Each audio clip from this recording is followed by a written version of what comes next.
Welcome dear student. আজকে মাধ্যমিকের ভূগোল বিষয়ের অর্থাৎ দশম শ্রেণীর ভূগোল বিষয়ের প্রথম অধ্যায় নদীর ক্ষয় কার্যের ফলে সৃষ্ট ভূমিরূপ এর দ্বিতীয় পাঠ নিয়ে আজকে আলোচনা করব। তো নদীর ক্ষয় কার্যের ফলে যে ভূমিরূপগুলো রয়েছে তার মধ্যে প্রধান হলো আই ও ভি আকৃতির উপত্যকা, গিরিখাত, ক্যানিয়ন, মন্থকূপ, জলপ্রপাত, প্রপাতকূপ, শৃঙ্খলিত শৈলশিরা, কর্তিত শৈলশিরা, মেন্ডার। এই ভূমিরূপগুলো হলো নদীর ক্ষয় কার্যের ফলে সৃষ্ট প্রধান ভূমিরূপ। এই ভূমিরূপগুলো নিয়ে বিস্তারিত আলোচনা করব। ক্লাস করেছিলাম, তাই সেই অফলাইন ক্লাসের রেকর্ডেড ভিডিওতে বিস্তারিতভাবে আলোচনা করা হয়েছে। প্রয়োজনে খাতা কলম নিয়ে বসো, যেসব পয়েন্টগুলো খুবই গুরুত্বপূর্ণ সেগুলো নোট করে নেবে এবং এটা থেকে তোমরা একটা কনসেপ্ট বিল্ড করতে পারবে এবং তার থেকে তোমরা নিজেরাই কিন্তু নোট তৈরি করবে। তাহলেই কিন্তু তোমরা ফুল মার্কস পাবে, 100তে 100 পাওয়ার টার্গেটটা পূরণ করতে পারবে। সম্পূর্ণ ক্লাস কিন্তু মনোযোগ সহকারে কিন্তু দেখতে হবে। কি কি করাবো আজকে আলোচনা করব ক্ষয় কাজ, নদীর ক্ষয় কাজ এবং ক্ষয় কাজের ফলে সৃষ্ট ভূমিরূপ। ক্ষয় কাজের ফলে সৃষ্ট বিভিন্ন প্রকার ভূমিরূপ। ঠিক আছে, কনসেপ্ট ক্লিয়ার, পুরো কনসেন্ট্রেশন একেবারে বোর্ডের দিকে। আমার সব কথাগুলো শুনবি, কোনো রকম যদি কোয়েশ্চেন হয় তাহলে জিজ্ঞেস করবি। ঠিক আছে, সময় অল্প,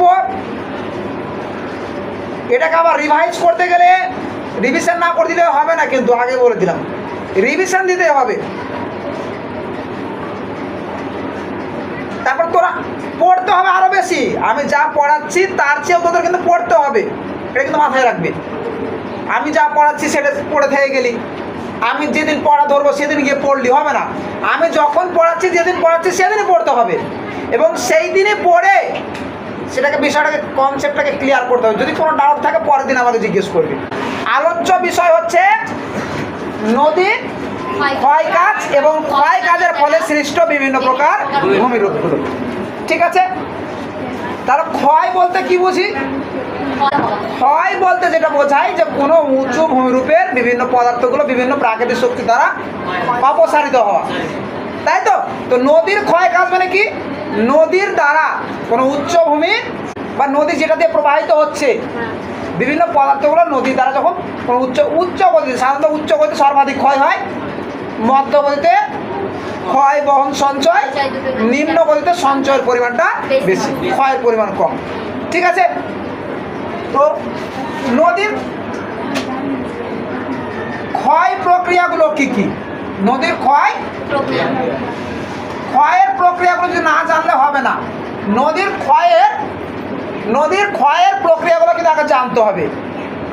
এখন কিন্তু কোয়েশ্চেনগুলো অনেকটা আস্তে আস্তে আস্তে ডাইরেক্ট হওয়ার পরিবর্তে যা দেখছি অনেকটা কিন্তু কনসেপচুয়ালের ওপর চলে যাচ্ছে, কনসেপচুয়াল হয়ে যাচ্ছে প্রশ্নগুলো।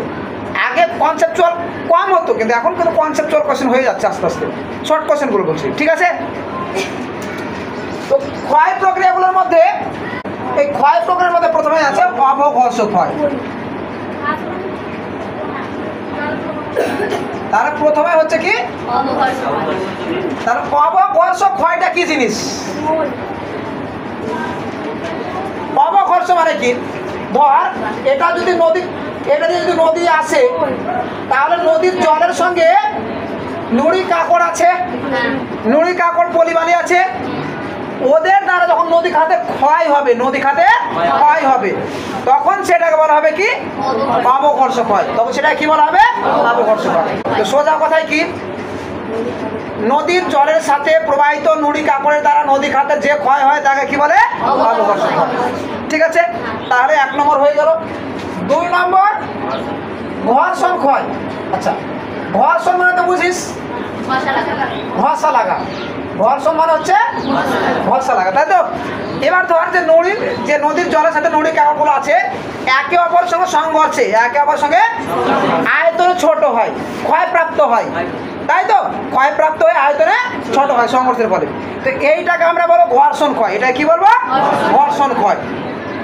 ঠিক আছে, আচ্ছা আর কি ক্ষয়? জলপ্রবাহ ক্ষয়, তাই তো। আচ্ছা, জলপ্রবাহ ক্ষয়টা কি জিনিস? জল প্রবাহ হওয়ার ফলে যে ক্ষয়টা হয় নদীর খাদে যে ক্ষয় সৃষ্টি হয়। আচ্ছা, জলের প্রবাহের জনিত কারণে নদী খাতের ক্ষয়, মূলত নদীর পাড় ক্ষয় কিন্তু বেশি হয়। এই প্রক্রিয়া নদীর পার্শ্ব ক্ষয়টা বেশি হয়, নদীর পার্শ্ব ক্ষয়টা বেশি হয় জলপ্রবাহ ক্ষয়ের ফলে। ধর যে বৃষ্টি হলো, বৃষ্টির জল যখন বয়ে যাচ্ছে দেখবি সরু সরু নালা তৈরি হয়ে যাচ্ছে, ওটা জলপ্রবাহ জনিত ক্ষয়, ওটা হচ্ছে জলপ্রবাহিত হয়। কি বুঝতে পারলি? তাহলে জলপ্রবাহ ক্ষয়টা কি? তাহলে জল প্রবাহিত কারণে নদী খাতের দুই পাশে যে ক্ষয় হয়, হ্যাঁ, তাকে বলা নদী হয় খাতেরও ক্ষয় হয়, নদী খাতেরও দুই পাশে ক্ষয় হয়, তাই কি বলা হয়? জলপ্রবাহ হয়। জলপ্রবাহ হয়। আর কি আছে? দ্রবণ হয়। দ্রবণ ক্ষয়, দ্রবণ ক্ষয়, তাই তো? দ্রবণ মানে কি? ধর যদি জলে চুন দিস, চুনটা শক্ত হবে না গলে যাবে? গলে যাবে। চক দিলে গলে যাবে। গলে যাবে, লবণ দিলে, গলে যাবে। ডলোমাইট, জিপসাম এদেরকেও যদি দেওয়া হয় গলে যাবে, গলে যাবে। কারণ এরা হচ্ছে দ্রাব্য শিলা, এরা হচ্ছে দ্রাব্য। তাহলে দ্রাব্য শিলা জলের সংস্পর্শে দ্রবীভূত হয়ে, হ্যাঁ, ঠিক আছে, যে ক্ষয় হয় সেটা কি বলে? দ্রবণ ক্ষয়। অর্থাৎ নদী যেটা দিয়ে প্রবাহিত হচ্ছে ওটাতে ওর গতিপথে যদি দ্রাব্য শিলা থাকে সেটা কোন প্রক্রিয়ায় ক্ষয় হবে? দ্রবণ প্রক্রিয়ায়। কোন প্রক্রিয়ায় ক্ষয় হবে? দ্রবণ প্রক্রিয়া। ঠিক আছে, তাহলে দ্রবণ ক্ষয়টা বুঝতে পেরেছিস? দেখ, এই চারটা হলো প্রধান ক্ষয়, এই চারটা হলো প্রধান ক্ষয়। এইগুলো ছাড়া আরো ক্ষয়ের প্রক্রিয়া আছে, যেমন বুদবুদ ক্ষয় বা বাবল ক্ষয় আছে। ঠিক আছে, জলের চাপ জনিত ক্ষয়, জল যখন ওপর থেকে আছড়ে পড়ে, জলের চাপ, প্রচণ্ড চাপে, যেমন জলপ্রপাতের তলদেশে প্রচণ্ড চাপে নদী খাতের ক্ষয় হতে পারে, ঠিক কিনা? আচ্ছা, এবার ক্ষয়ের প্রক্রিয়া হলো, ক্ষয়ের ফলে এবার বিভিন্ন প্রকার ভূমিরূপগুলো, কি কি ভূমিরূপ হবে? প্রথমে উচ্চ পার্বত্য অঞ্চলে, তো উচ্চ পার্বত্য অঞ্চলে কি কি ক্ষয়জাত ভূমিরূপ দেখা যাবে? কি কি ভূমিরূপ দেখা যাবে? আই ও ভি আকৃতির ভূমিরূপ বা উপত্যকা, তাই তো? এখানে কি বলবো? আই ও ভি আকৃতির উপত্যকা, তাই তো? উপত্যকা না, উপত্যকা। আচ্ছা, এটা আইটাকে যদি এইরকম আই করে দেওয়া হয়, এটা ভুল, এটা ভুল, সোজা একটা দাগ। যদি দেওয়া থাকে তো ওটা হয়তো ওদের টাইপিং এ ওটা সিস্টেমে ছিল না, বলে ওটা ওর ভাবে দিয়ে দিয়েছে। এরা এইরকম কখন ভূমিরূপ হয়? এরকম কখন ভূমিরূপ হয়? হয় না। তো আই ও ভি আকৃতির উপত্যকা, ঠিক আছে, তা আই ও ভি আকৃতির উপত্যকা নদী যেটা দিয়ে প্রবাহিত হচ্ছে উচ্চ পার্বত্য অঞ্চলে। এবার দেখা গেল উচ্চ পার্বত্য অঞ্চলে কাইনেটিক এনার্জি বেশি, উচ্চ পার্বত্য অঞ্চলে নদীর পার্শ্ব ক্ষয়ের চেয়ে নিম্ন ক্ষয়টা বেশি। তো প্রাথমিকভাবে নিম্ন ক্ষয় শুরু হয়, তারপরে পার্শ্ব ক্ষয়। যখন নিম্ন ক্ষয়, প্রাথমিকভাবে নিম্ন ক্ষয় শুরু হয়, ঢাল খুব বেশি হওয়ার কারণে তখন আই আকৃতির উপত্যকা, এবং নিম্ন ক্ষয়ের সাথে সাথে যখন পার্শ্ব ক্ষয় শুরু হয়ে যায় তখন আই আকৃতির উপত্যকা কেমন হয়ে যায়? ভি আকৃতি হয়ে যায়। তো প্রথমে কেমন লাগবে দেখতে? মোটামুটি এইরকম লাগবে, যে মোটামুটি উপত্যকাটা লাগবে ঠিক এইরকম, ঠিক আছে? এটা আমি সংক্ষেপে এইটুকু দেখাচ্ছি। এটা হলো আই আকৃতির উপত্যকা, এটা হলো নদী উপত্যকা, এটা হলো আই আকৃতির নদী উপত্যকা। আবার এই আই আকৃতির উপত্যকাটা কখন ভি আকৃতির হবে? পার্শ্ব ক্ষয় যখন হয়ে যাবে তখন আস্তে আস্তে আস্তে আস্তে আস্তে এই পাঁচটা ক্ষয় হয়ে যাবে, তখন এটা এদিকে ক্ষয় হয়ে গেল, ঠিক আছে, আর কিছুটা আস্তে আস্তে আস্তে আস্তে এইদিকেও ক্ষয় হয়ে গেল, তখন আই আকৃতির উপত্যকাটা কেমন হয়ে গেল? ভি আকৃতির হয়ে গেল। কি বোঝা গেল? তাহলে তো আই ও ভি আকৃতি তখন পৃথক দুটো ছবি আঁকবি যখন আই ও ভি আকৃতির উপত্যকা দিবি, ঠিক আছে? আমি একটাই তোদের বোঝালাম যে আসলে দুটো ছবি আঁকতে হবে যখন আই ও ভি আকৃতি বলবি। আমি তোদের দেখালাম যে কিভাবে আই থেকে ভিটা হচ্ছে, ঠিক আছে? তো এটা হলো গুরুত্বপূর্ণ ভূমিরূপ আই ও ভি আকৃতির উপত্যকা। এরপরে গিরিখাত, 2 নম্বর গুরুত্বপূর্ণ ভূমিরূপ হচ্ছে গিরিখাত, যেটাকে আমরা জর্জ বলি। ইংলিশে কি বলা হয়? জর্জ বা গর্জ বলা হয়ে থাকে, তাই তো? তো কি এই গিরিখাত? গিরি মানে কি রে? গিরি মানে কি? গিরি শব্দের অর্থ পর্বত, তাই তো? গিরি শব্দের অর্থ হচ্ছে পর্বত, খাত মানে গর্ত। তাহলে পর্বতে যে গর্ত দেখা যায়, তাহলে সব গর্ত কি গিরিখাত? উচ্চ পার্বত্য অঞ্চলে সংকীর্ণ গভীর উপত্যকাকে, সংকীর্ণ গভীর ভি আকৃতির উপত্যকা, প্রায় ভি আকৃতির উপত্যকাই হচ্ছে গিরিখাত। বোঝা গেছে? এটা সংকীর্ণ হবে এবং গভীর হবে, সংকীর্ণ এবং গভীর উপত্যকা কি বলা হবে? গিরিখাত। তার মোটামুটি গিরিখাতে ভি আকৃতির মতো হবে, কিন্তু একটু আরো সংকীর্ণ হবে। এটা কেমন হবে? সংকীর্ণ হবে। ধর যে উপত্যকাটা একেবারে সংকীর্ণ যখন হচ্ছে, তখন সেটাকে আমরা কি বলছি? গিরিখাত বলা হবে। তখন সেটা কি বলা হবে? গিরিখাত বলা হবে। ঠিক আছে?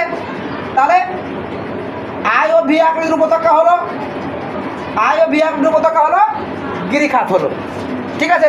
এটা হচ্ছে গিরিখাত আর ভি আকৃতির উপত্যকা। আমি এতটা তো ভি হয় না, প্রাথমিকভাবে এরকম ভি হয়, মোটামুটি এরকম হয়, তাই তো? কিন্তু যখন সংকীর্ণ হয়ে যায়, এই উপত্যকাটা যখন সংকীর্ণ হয়ে যায়, তখন সেটাকে আমরা কি বলবো? গিরিখাত বলবো। সংকীর্ণ এবং গভীর, সংকীর্ণ ও গভীর উপত্যকা হচ্ছে কি গিরিখাত। ক্লিয়ার হয়েছে? ক্লিয়ার হয়েছে না হয়নি? আচ্ছা, নেক্সট গুরুত্বপূর্ণ ভূমিরূপ। আচ্ছা, গিরিখাতটা দেখা যাবে আর্দ্র পার্বত্য অঞ্চলে। কোথায় দেখা যাবে?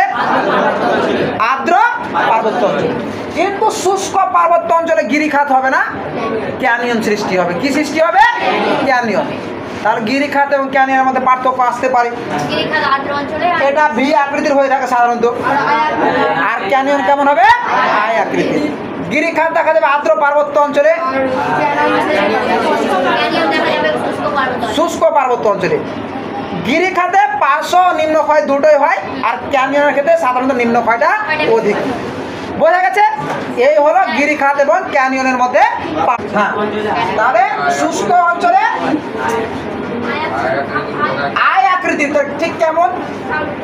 ঠিক ওই রকম আয় আকৃতি উপত্যকা দেখিয়েছিলাম। স্যার ওটাই তো বলছি যে আয় আকৃতি আর ভূ আকৃতি, ভি আকৃতি, ওটাই দিয়ে বলছি না? এটা গিরিখাত যখন হবে, সংকীর্ণ গিরিখাত, উপত্যকা না, এটা হয়ে গেল গিরিখাত। এটা উপত্যকায়, কিন্তু সব উপত্যকা গিরিখাত নয়। এই যে আয় আকৃতির গিরিখাতকে সোজা কথায় ক্যানিয়ন বলা হয়। তাহলে গিরিখাত মানে কি? সংকীর্ণ গভীর উপত্যকা, কিন্তু আর্দ্র পার্বত্য অঞ্চলে সেটাকে আমরা গিরিখাত বলছি। সেটা শুষ্ক পার্বত্য অঞ্চলে আয় আকৃতির উপত্যকা সৃষ্টি হয়, সেটাকে আমরা কি বলবো? ক্যানিয়ন। যেমন কলোরাডো নদীর গ্র্যান্ড ক্যানিয়ন, পৃথিবীর দীর্ঘতম ক্যানিয়ন, পৃথিবীর দীর্ঘতম ক্যানিয়ন। ঠিক আছে? নেপালের কালী গণ্ডকী নদীর অন্ধগলচি হচ্ছে পৃথিবীর গভীরতম গিরিখাত। বন্ধ বলছি না থাক, ওই কালী গণ্ডকী নদীর যে গিরিখাতটা আছে, তাহলে কালী গণ্ডকীর ওই গিরিখাতটা হচ্ছে পৃথিবীর গভীরতম গিরিখাত। আর দীর্ঘতম হচ্ছে ইচাং গিরিখাত। পৃথিবীর দীর্ঘতম গিরিখাত হচ্ছে ইচাং গিরিখাত। এই যে ইনফরমেশন গুলো একেবারে ক্লিয়ারলি এখন থেকেই কিন্তু মাথায় রাখতে হবে। ঠিক আছে? এই ইনফরমেশন গুলো কিন্তু এখন থেকে ক্লিয়ারলি মাথায় রাখতে হবে। বোঝা গেছে? শুধু শুনলে হবে না, শুনে মাথায় রাখতে হবে। পৃথিবীর গভীরতম গিরিখাত কালী গণ্ডকী নদীর অন্ধগলচি, যেটা বলা হয়, বা কালী গণ্ডকী নদীর গিরিখাত। আর ইচাং গিরিখাত পৃথিবীর দীর্ঘতম। ক্যানিয়ন, কলোরাডো নদীর ক্যানিয়ন পৃথিবীর দীর্ঘতম ক্যানিয়ন বা বৃহত্তম ক্যানিয়ন। ঠিক আছে? আর যদি বলা হয় গভীরতম ক্যানিয়ন,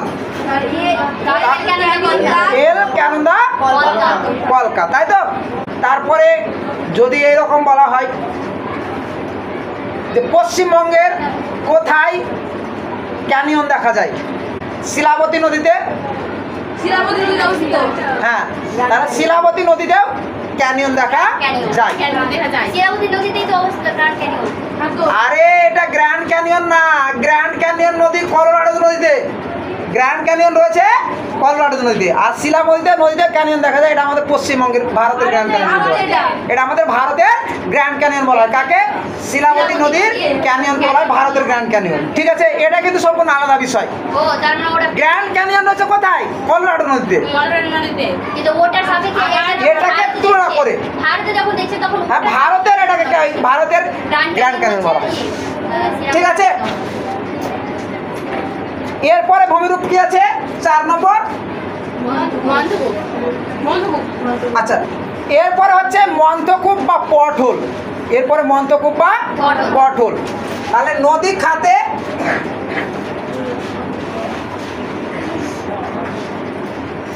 আচ্ছা মন্থকূপ বা পটহোল। পট মানে নদী বোঝায়, বুঝতে পারে, হোল মানে গর্ত। মন্থ মানে মন্থন করা, ওকে, অবকর্ষ প্রক্রিয়া। তাহলে নদীর উচ্চ প্রবাহে বা নদীর উচ্চ গতিতে নদী খাতে অবঘর্ষ প্রক্রিয়ায় নুড়ি, কাকড়, পলি, বালি ইত্যাদি দ্বারা অবঘর্ষ প্রক্রিয়ায় উপবৃত্তাকার গর্তের সৃষ্টি হয়, সেটাকে আমরা কি বলবো? মন্থকূপ বলবো। ঠিক আছে, তাহলে মন্থকূপ কেমন? ধরতে নদীর একটা উপত্যকা আছে। ঠিক আছে, নদীর একটা উপত্যকা আছে, এখানে একটা গর্ত তৈরি হয়ে গেল। তাহলে এই গর্তটাকে আমরা কি বলবো? এটা যদি মসৃণ গর্ত হয়, এই গর্তটা কেমন হয়? যদি গর্তটা মসৃণ গর্ত হয় তখন সেটাকে আমরা কি বলবো? মন্থকূপ বলবো। ঠিক আছে, তাহলে মসৃণ গর্তটা কি বলবো? এটা বিভিন্ন আয়তনের হতে, বিভিন্ন আকারে হতে, পুরোপুরি গোল নাও হতে পারে, তবে অনেকটাই বৃত্তাকার বা উপবৃত্তাকার যে গর্তের সৃষ্টি হবে অবঘর্ষ প্রক্রিয়ায়, যে মসৃণ গোলাকার গর্তের সৃষ্টি হয়, পুরোপুরি গোল না হতে পারে, তাহলে যে মসৃণ গোলাকার গর্তের সৃষ্টি হয় নদী খাতে, সেটাকে আমরা কি বলবো? মন্থকূপ। আরেকবার বলছি, নদীর উচ্চ গতিতে বা পার্বত্য প্রবাহে নদী খাতে বিভিন্ন নুড়ি, কাকড়, পলি, বালি ইত্যাদির দ্বারা অবঘর্ষ প্রক্রিয়ায় মসৃণ গোলাকার গর্তের সৃষ্টি হলে সেটাকে কি বলা হবে? মন্থকূপ বলা হবে। ঠিক আছে, বোঝা গেছে না যায়নি? আচ্ছা, তাহলে মন্থকূপ দেখা যায় মধ্যগতিতে, ঠিক না ভুল? ভুল। তাহলে সঠিকটা কি? উচ্চ গতিতে বা পার্বত্য অঞ্চলে বা পার্বত্য প্রবাহে দেখা যায়। ঠিক আছে, আচ্ছা, হ্যাঁ, আমি যা আলোচনা করি সবই তো উচ্চ পার্বত্যের আলোচনা। যে ভূমিগুলো আলোচনা সেটা তো উচ্চ পার্বত্য অঞ্চলে। ঠিক আছে, এরপরে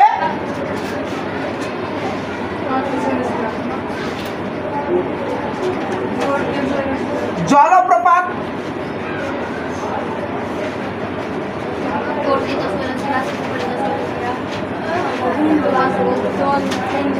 জলপ্রপাত বলছি।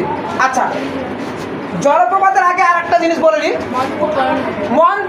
মন্থকূপ কলোনিটা কি? মন্থকূপ কলোনি যখন পাশাপাশি অনেকগুলো মন্থকূপ অবস্থান করবে তখন সেটা কি বলা হবে? মন্থকূপ কলোনি বা মন্থকূপের উপনিবেশ। ঠিক আছে, এরপরে জলপ্রপাত। এরপরে হচ্ছে জলপ্রপাত। প্রপাত মানে পড়া, তাই তো? তো উচ্চ পার্বত্য অঞ্চলে জল যখন ওপর থেকে নিচের দিকে ঝাঁপিয়ে পড়ে তখন সেটা কি বলা হয়? জলপ্রপাত বলা হয়। কি বলা হয় দেখে? জলপ্রপাত বলা হয় দেখে। মনে থাকবে, উচ্চ পার্বত্য অঞ্চলে হঠাৎ ঢালের পরিবর্তনজনিত কারণে, হঠাৎ ঢালের পরিবর্তনের কারণে জল ওপর থেকে নিচে যখন ঝাঁপিয়ে পড়ে সেটা বলা হয় কি? জলপ্রপাত। তো কেন সৃষ্টি হয়? দেখ, প্রথমে পর্বতের খাড়া ঢাল বা হঠাৎ ঢালের পরিবর্তন, আর কি কঠিন ও কোমল শিলা যদি উলম্বভাবে অবস্থান করে তাহলে কোমল শিলাটা ক্ষয় হয়ে যায়, ঢালের পরিবর্তন হয় এবং জলপ্রপাত সৃষ্টি হয়। ঠিক আছে, তো এই জলপ্রপাতের আবার পশ্চাৎ অবসরণ ঘটে, জলের পথে পশ্চাৎ অবসরণ ঘটে। তাহলে এই ছবিটা আমি মিটিয়ে দিচ্ছি। ঠিক আছে, তাহলে জলপ্রপাতটা কি? ধর যে এটা আছে কঠিন শিলা আর এটা আছে কোমল শিলা, এখান থেকে জল পড়ছে ঝাঁপিয়ে ঝাঁপিয়ে। ঠিক আছে, এখান থেকে জল ঝাঁপিয়ে ঝাঁপিয়ে পড়ছে, তাহলে এইটা হলো জলপ্রপাত, এটা হলো জলপ্রপাত। ঠিক আছে,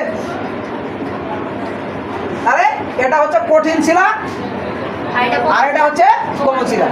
এটা দিয়ে জল যখন এখানে পড়ছে ক্রমশ জলটা আস্তে আস্তে আস্তে আস্তে আস্তে এদিকে এই কোমল শিরাটা ক্ষয় করতে থাকবে, কোমল শিরাটা ক্ষয় করতে থাকবে। তো এতটা ক্ষয় হয়ে যাবে জল তখন এইভাবে পড়বে, এইভাবে পড়বে, হ্যাঁ। ঠিক আছে? তারপর কঠিন শিলাটাও একটু ক্ষয় করবে। ঠিক আছে, তো কঠিন শিরাটা আস্তে আস্তে আস্তে আস্তে ওপরের দিকে কিন্তু এইভাবে ঝুলন্ত অবস্থায় থাকবে, ঝুলন্ত অবস্থায় থাকবে কোমল শিরার ওপরে, ঠিক আছে?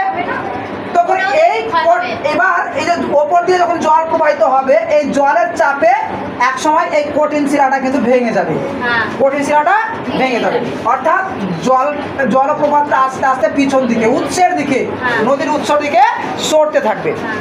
একে বলা হয় জলপ্রপাতের পশ্চাৎ অবসারণ। তো জলপ্রপাতের পশ্চাৎ অবসারণের কারণ ব্যাখ্যা করলাম, হ্যাঁ।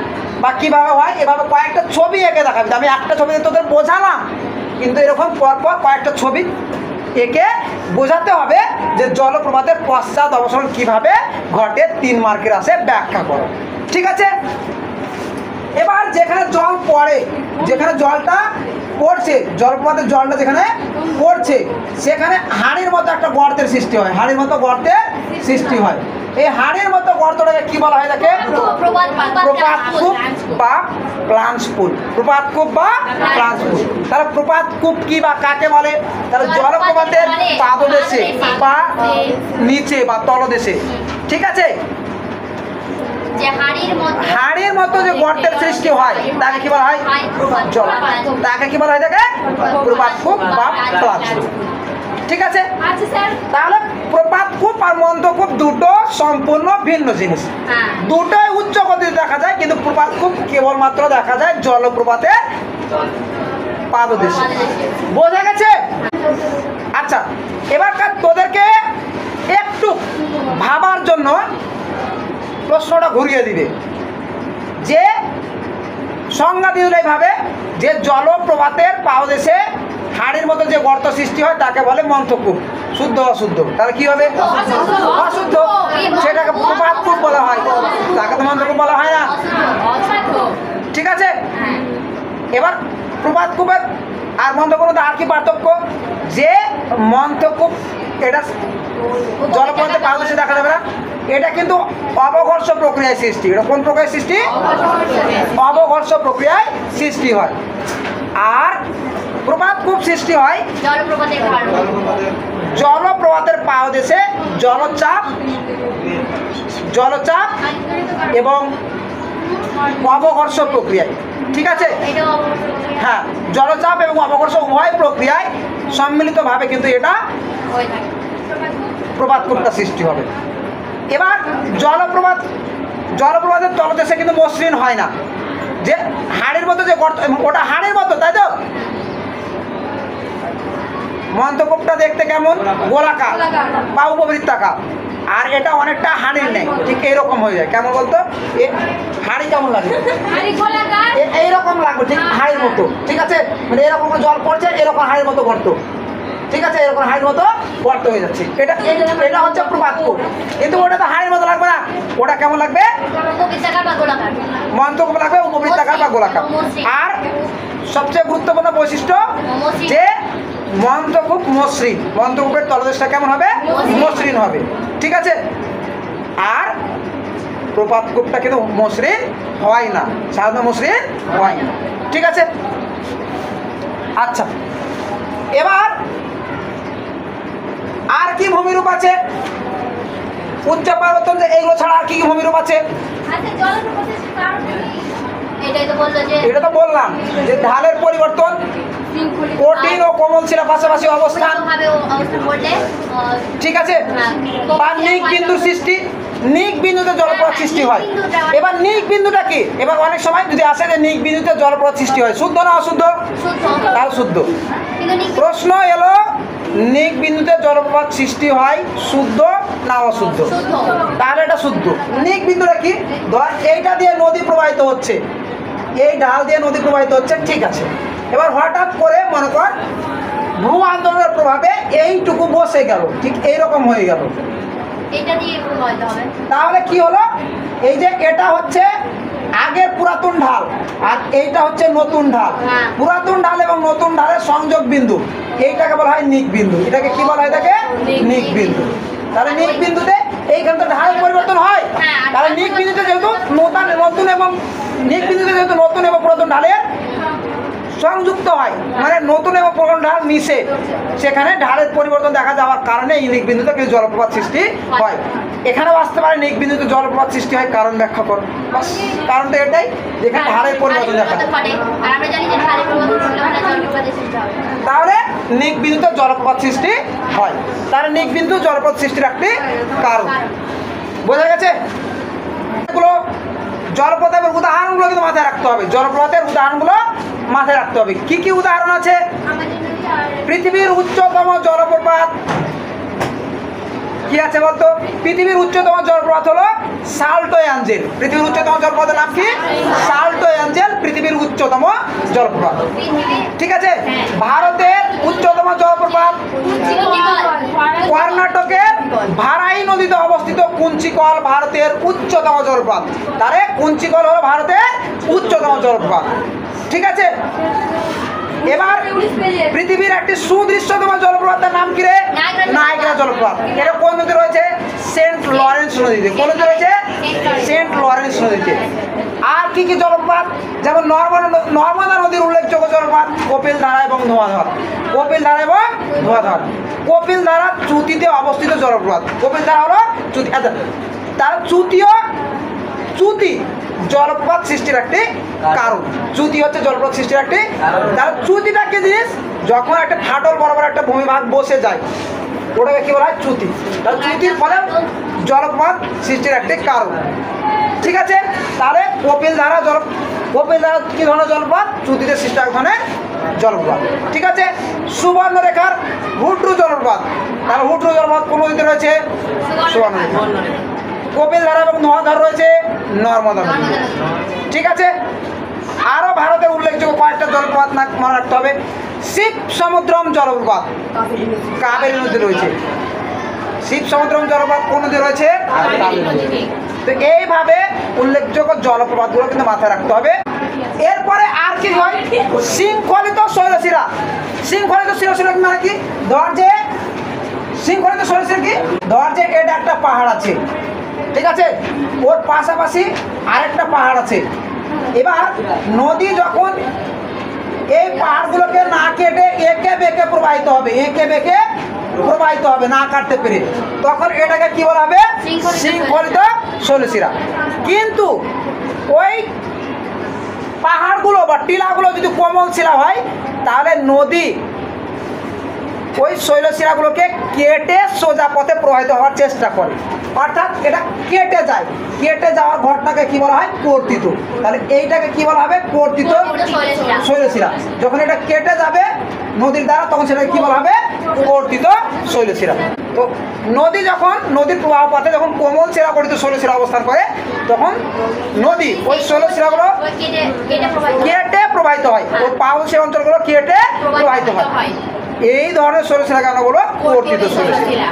তো এইগুলো হলো প্রত্যেকটাই উচ্চ পার্বত্য অঞ্চলে ভূমিরূপ। এবার বাকি অঞ্চলে আর ক্ষয়জাত ভূমিরূপগুলো কি কি আছে?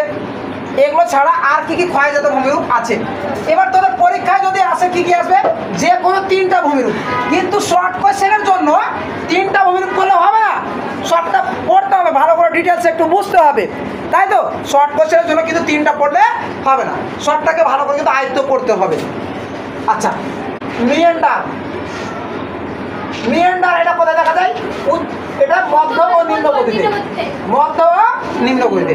নদী যখন এঁকে বেঁকে মধ্য ও নিম্ন গতিতে নদী যখন এঁকে বেঁকে প্রবাহিত হয়, তখন তাকে কি বলা হয়? মিয়েন্ডার। তাকে কি বলা হয়? মিয়েন্ডার। এই মিয়েন্ডার কথাটা এসে তুরস্কের মিয়েন্ডার্স বা মিয়েন্ড্রস নদীর নাম অনুসারে। তুরস্কের মিয়েন্ডার্স বা মিয়েন্ড্রস নদীর নাম অনুসারে। বোঝা গেল? এরকম প্রচুর প্রশ্ন আসে